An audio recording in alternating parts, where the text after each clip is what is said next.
నిన్న తెలంగాణ అసెంబ్లీలో వందే మాత్రం వస్తుంటే ఎంఐఎం నేతలు వాకౌట్ చేశారు. అది చూసిన ప్రజలు దురంధర్ సినిమాలో జనగణమన వస్తుంటే లెగిచి నిలబడలేదు. అక్కడ పెద్ద మత ఘర్షణలు అబ్బో చాలా అయ్యాయి. ఓకే, ఖురాన్ సాక్షిగా ముస్లిం ప్రజలందరూ సోదరులందరికీ ఒక చిన్న కథ చెప్తాను.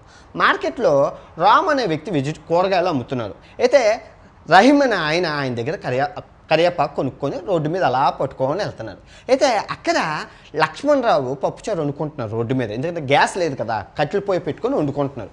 సో ఈ గాలికి ఈ రహీం తీసుకెళ్తున్న కరివేపాకులోంచి ఒక ఆకు ఎగిరి ఆ లక్ష్మణరావు పప్పుచారులో పడిపోయింది. పొరపాటును చూసుకోలేదు.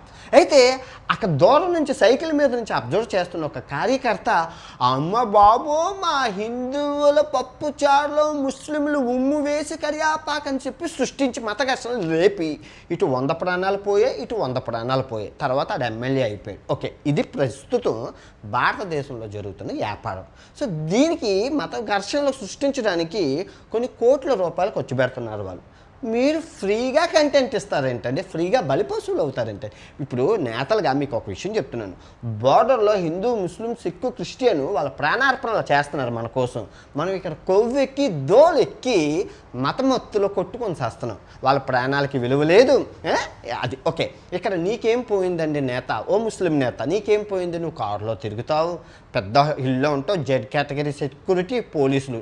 కానీ నువ్వు చేసావని చెప్పి ఈ కమ్యూనిటీ ప్రజలు చేస్తే వాళ్ళ పరిస్థితి ఏంటి? ఒక 10 మంది గ్రూప్ ఉండేటప్పుడు వందే మాత్రం వస్తున్నప్పుడు 9 మంది లేచి నిలబడి రెస్పెక్ట్ ఇస్తే ఒక 10 అబ్దుల్ అని ఆయన మా నేత చేశారు కదా అన్నాడు వాడు ఆ గ్రూప్లో వెళ్ళిపోతే అక్కడ ఉన్న ప్రజలు వాడిని కొట్టి చంపేస్తారు. మత ఘర్షణలు సృష్టిస్తున్నారు మీరు. ఇప్పుడు ఆ ప్రభుత్వం మత ఘర్షణలు సృష్టిస్తుంది అన్నప్పుడు మరి మీ ప్రభుత్వం మీరేం చేస్తున్నారు? మీరు మత ఘర్షణలు సృష్టిస్తున్నారు. ఇక్కడ ఎల్లమని ఎంచక్కలేదు, పొల్లమని పుంచక్కలేదు, ఇద్దరూ చేస్తుంది. End of the day common man మత ఘర్షణలో వాళ్ళ ప్రాణాలు పోతున్నాయి, అమాయకమైన యువత ప్రాణాలు పోతున్నాయి. తప్పే కదా ఇది? ఎంతవరకు తప్పు ఏమండి? గుంపుతో గోవింద, కులంతో నారాయణ. ప్రపంచంలో ఎక్కడా లేనంత స్వేచ్ఛ మనకు భారతదేశం ఇచ్చింది. ఏముంది? వందే మాత్రం పాడొద్దని కానీ, వందే జనగణమనకి రెస్పెక్ట్ ఇవ్వద్దని కానీ అసలు ఎక్కడ ఖురాన్లో రాస్తుంది? ఏముందండి? నాకు తెలియక అడుగుతున్నాను. వాళ్ళు అల్లాహు అక్బర్ అంటున్నారు, లా ఇల్లాహ ఇల్లిల్లాహు మహమ్మద్ రసూలుల్లాహ్ అంటున్నారు. సెక్యులర్గా అందరం బతికితేనే మనం ముందు దేశం వెళ్తుందండి.